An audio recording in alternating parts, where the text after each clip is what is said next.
ကမ္ဘာသမိုင်းမှာအာဏာအရှိဆုံးပုဂ္ဂိုလ်တွေဟာသူတို့ရဲ့ရန်သူတွေကိုဘယ်လိုကင်တွယ်ခဲ့သလဲ။ဘာကြောင့်တချို့လူတွေကအရေးချင်းရှိပါလျက်နဲ့ဘဝပြတ်သွားပြီးတချို့ကတော့ဘာမှမရှိရာကနေဘယင်ဖြစ်လာခဲ့တာလဲ။ဒီနေ့မှာတော့ကမ္ဘာအနေရဲ့ရှိဆုံးလို့သတ်မှတ်ခံထားရတဲ့38 Law of Power ရဲ့လျှို့ဝှက်ချက်တွေကိုအသေးစိတ်ဖွင့်ချပေးသွားပါမယ်။လောကကြီးမှာအာဏာဆိုတာလူတိုင်းမသိမသာကစားနေကြတဲ့ကစားပွဲတစ်ခုပါ။အချို့ကဒါကိုစိုးရုပ်တယ်လို့မြင်ကြပေမဲ့တကယ်တော့ဒါဟာလူသားတို့ရဲ့သဘာဝပဲဖြစ်ပါတယ်။ Robert Greene ရဲ့ The 48 Laws of Power ဟာသမိုင်းတစ်လျှောက်ကအောင်မြင်ခဲ့တဲ့ဘုရင်တွေနိုင်ငံရေးသမားတွေနဲ့စစ်သူကြီးတွေရဲ့ဗျူဟာတွေကိုစုစည်းထားတာပါ။ဒီဗီဒီယိုမှာကျွန်တော်တို့ဟာဥပဒေသား48ချက်လုံးကိုအပေါ်ယံမဟုတ်ပဲသမိုင်းကြောင်းတွေနဲ့တကွအသေးစိတ်လေ့လာသွားမှာဖြစ်လို့သင်ရဲ့ဘဝအမြင်တွေကိုတသက်စာပြောင်းလဲသွားစေမှာပါ။သင်ရဲ့အထက်လူကြီးကိုတာယာမှုပေးပါ။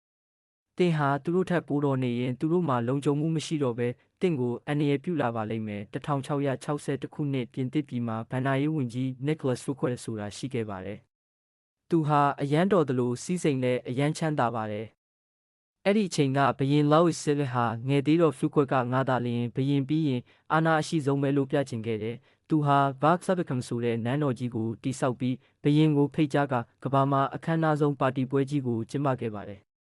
အစားအသောက်တွေဖျော်ဖြေရေးတွေဟာဘရင်နန်းတော်ထက်တောင်သာလွန်နေပါတယ်။ Fouquet ရဲ့ရည်ရွယ်ချက်ကကျွန်တော်ဟာအတုံးဝင်တဲ့သူပါကျွန်တော်ကိုယာတုတိုးပေးပါလို့တွဲဝိုက်ပြောချင်တာပါ။ဒါပေမဲ့ရလက်ကဘာဖြစ်လဲသိလား။ဘရင် Louis XVI ဟာစိတ်ထဲမှာဒီဝင်ကြီးကငါထက်တောင်ချမ်းသာနေပါလားငါထက်တောင်လူချစ်လူခင်များနေပါလားဆိုတဲ့တဝန်တုံမှုနဲ့ကြောက်ရွံ့မှုဖြစ်သွားပါတယ်။ပါတီပွဲပြီးနောက်တစ်နေ့မှာပဲ Fouquet ကိုအကျဉ်းချလိုက်ပြီးတစ်သက်လုံးထောင်ထဲမှာပဲတေဆုံးသွားစေခဲ့ပါတယ်။ဒီဥပဒေသားကတင့်ကိုအစွမ်းအစမရှိအောင်နေခိုင်းတာမဟုတ်ပါဘူး။တင့်ရဲ့အရေးချင်းကိုဗျူဟာမြောက်ထုတ်ပြဖို့ပြောတာပါ။အထက်လူကြီးရှိမှဆိုရင်သူတို့ရဲ့လမ်းညွှန်မှုကြောင့်အောင်မြင်တာပါလို့ဂုဏ်ပြုပေးခြင်းကတင့်ကိုပိုပြီးလုံခြုံစေပါလိမ့်မယ်။တငယ်ချင်းကိုအလွန်မင်းမယုံပါနဲ့ရန်သူကိုအတုံးချတတ်ပါစေ။တငယ်ချင်းတွေဟာမနာလိုစိတ်ကြောင့်တင့်ကိုအလွယ်တကူတစ္ဆာဖောက်နိုင်ပါတယ်။ဒါပေမဲ့ရန်သူဟောင်းကိုအလုတ်ခံထားရင်သူဟာသူ့ကိုယ်သူတက်တည်ပြဖို့တင့်အပေါ်ပိုတစ္ဆာရှိပါလိမ့်မယ်။ဘာကြောင့်တငယ်ချင်းတွေကအနည်းရရှိတာလဲ။ဘာကြောင့်လဲဆိုတော့တငယ်ချင်းတွေကြားမှာတန်းတူညီမျှမှုပဲဆိုတဲ့ခံစားချက်ရှိနေလို့ပါ။တင်ကယာရုတက်သွားတဲ့အခါဒါမှမဟုတ်အာဏာရှိလာတဲ့အခါသူတို့ရဲ့စိတ်ထဲမှာမနာလိုမှုအနည်းဆိုတာငုတ်ရှိုးနေတတ်ပါတယ်။တမိုင်းကိုကြည့်ရင်ဘရင်တွေဟာသူတို့ရဲ့တငယ်ချင်းတွေကိုယာရုကြီးပေးလို့ရှိပေမဲ့အဲ့ဒီတငယ်ချင်းတွေကပဲနောက်ဆုံးမှလောက်ကျန်တာကိုခံရတတ်ပါတယ်။တစ်ဖက်မှာတော့ရန်သူကိုတင်ကခွင့်လွှတ်ပြီးအခွင့်အရေးပေးလိုက်ရင်သူဟာတေရင်းကပြန်တက်လာရတယ်လို့မျိုးတင့်အပေါ်အရန်ကိုကျေးဇူးတင်ပြီးတစ္ဆာရှိသွားတတ်ပါတယ်။ဥပဒေသား3မိမိရည်ရွယ်ချက်ကိုဖုံးကွယ်ထားပါလူတွေဟာတင့်ရဲ့အကြံအစီကိုသိရင်သူတို့ကတားဆီးဖို့ပြင်ဆင်ကြပါလိမ့်မယ်။ဒါကြောင့်တင်ပါလုံနေလဲဆိုတာကိုဘယ်တော့မှအတိအကျမပြောပါနဲ့တင်လှုပ်ချင်တဲ့အရာနဲ့ဆန့်ကျင်ဘက်ကိုလုပ်ပြထားပါ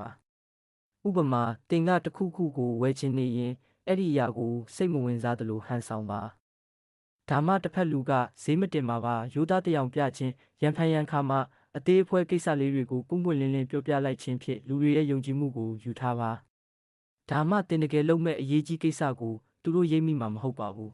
။ဥပဒေသား၄လိုအပ်တာထက်ပိုမပြောပါနဲ့စကားများလေတာမန်လူတယောက်လိုဖြစ်လေပါပဲ။စကားနေတဲ့သူဟာနှက်နေတယ်လို့ထင်ရပါတယ်။ပြီးတော့စကားများရင်အမှားပါဖို့ရာဂိုင်နှုန်းအယံများပါတယ်။အာဏာရှိတဲ့သူတွေဟာစကားကိုတိုတိုပဲပြောတတ်ပါတယ်။သူတို့ရဲ့တိတ်ဆိတ်မှုကတစ်ဖက်လူကိုနေမထိထိုင်မသာဖြစ်စေပါတယ်။တစ်ဖက်လူကနေမထိထိုင်မသာဖြစ်လာရင်သူတို့ရဲ့လျှို့ဝှက်ချက်တွေကိုဖော်ပြောမိတတ်ပါတယ်။ဒါဟာတင့်အတွက်အချက်လက်ရရှိဖို့နည်းလမ်းကောင်းတစ်ခုပါပဲ။ဥပဒေသား၅မိမိ၏ဂုဏ်သိက္ခာကိုအသက်နှင့်လဲ၍စောင့်ရှောက်ပါမူရင်းအတိတ်ပဲဂုဏ်သိက္ခာဆိုတာအာဏာရဲ့အုတ်မြစ်ပါဂုဏ်သိက္ခာတစ်ခုတည်းနဲ့တင်ဟာရန်သူကိုအနိုင်ယူနိုင်တယ်လို့လူထုကိုလည်းလွှမ်းမိုးနိုင်ပါတယ်။ဒါကြောင့်ဒါကိုဘယ်တော့မှအပွန်းအပဲမခံပါနဲ့။ရှေးခေတ်တရုတ်ပြည်ရဲ့3ပြည်ထောင်ခေတ်မှာနာမည်ကျော်စစ်ဗျူဟာရှင်ချူကော့လျန်ရဲ့အကြောင်းဟာဒီဥပဒေသားအတွက်အကောင်းဆုံးဥပမာပါပဲ။တခါမှာတော့ချူကော့လျန်ဟာစစ်သားအနှဲငယ်နဲ့မြို့ငယ်လေးတစ်မြို့မှာရှိနေတော့ရန်သူစစ်တပ်ကြီးချီတက်လာပါတယ်။ထွက်ပြေးဖို့လည်းအချိန်မရှိတော့ဘူး။အဲ့ဒီအချိန်မှာသူဘာလုပ်လဲဆိုတော့မြို့တကားတွေကိုအကုန်ဖွင့်ခိုင်းလိုက်ပါတယ်။ပြီးတော့သူကိုယ်တိုင်မြို့တကားပေါ်မှာထိုင်ပြီးစောင့်တီးနေခဲ့ပါတယ်။ရန်သူစစ်သူကြီးစီမာရီရောက်လာတဲ့အခါမှာတော့မြို့ထဲကိုမဝင်ရဲပဲစစ်တပ်ကိုပြန်ဆုတ်ခိုင်းလိုက်ပါတယ်။ ဘာကြောင့်လဲချူကော့လျန်ရဲ့ဂုံတိတ်ခါကြောင့်ပါချူကော့လျန်ဟာအမြဲတမ်းတတိကြီးသူဖြစ်တယ်သူမျိုးတကားဖွင့်ထားတယ်ဆိုတာမျိုးထဲမှာ6တုံးဖို့စစ်တပ်တွေအများကြီးပုံနေလို့ပဲဖြစ်ရမယ်လို့စီမာကြီးကတွေးကြောက်သွားတာပါဒါကိုအလွတ်မျိုးပြဖြူဟာလို့ခေါ်ကြပါတယ်ချူကော့လျန်ဟာသူ့ရဲ့ဂုံတိတ်ခါတစ်ခုထဲနဲ့တင်စစ်တပ်ကြီးတစ်ခုလုံးကိုအနိုင်ယူခဲ့တာပါတင့်ရဲ့ပတ်ဝန်းကျင်မှာလူယုံကြည်ရသူဟာအလုတ်စူးစမ်းသူဒါမှမဟုတ်ပြတ်သားသူကဆိုတဲ့ပုံရိပ်တစ်ခုကိုအသေးချာတိဆောက်ထားပါအဲ့ဒီပုံရိပ်ကတင့်အတွက်ရှေ့ကနေလမ်းဖောက်ပေးပါလိမ့်မယ်တစ်ဖက်မှာလည်းတင့်ရန်သူရဲ့ဂုံတိတ်ခါမှာအနာအဆာဖြစ်အောင်လှုပ်ချင်းဟာသူ့ကိုအင်အားကြီးနဲ့သွားစေမဲ့အထီရောက်ဆုံးနည်းလမ်းပဲဖြစ်ပါတယ်အခုကျွန်တော်တင်ဆက်ပေးခဲ့တဲ့ဥပဒေသား6ချက်ဟာ Robert Greene ရဲ့ The 48 Law of Power ကအခြေခံအကျဆုံးနဲ့အရေးကြီးဆုံးအစိတ်ပိုင်းတွေပဲဖြစ်ပါတယ်။မိမိအထက်လူကြီးကိုမကြော်တတ်ဖို့တတိထားခြင်း၊ရန်သူကိုဖြူဟာမြောက်အသုံးချခြင်း၊ရည်ရွယ်ချက်ကိုဖုံးကွယ်ပြီးစကားနဲ့ခြင်းဂုံတိတ်ခါကိုအသက်နဲ့လဲပြီးစောက်ရှောက်ခြင်းနဲ့အာယုံစိုက်ခံရအောင်ဖန်တီးခြင်းဒီအချက်တွေဟာတင့်ကိုလောကကြီးရဲ့ကစားပွဲမှာနေရုပ်ဘဝကနေကစားသမားဘဝကိုရောက်အောင်ပို့ဆောင်ပေးမဲ့ပထမဆုံးသောလှေကားထစ်တွေပါပဲ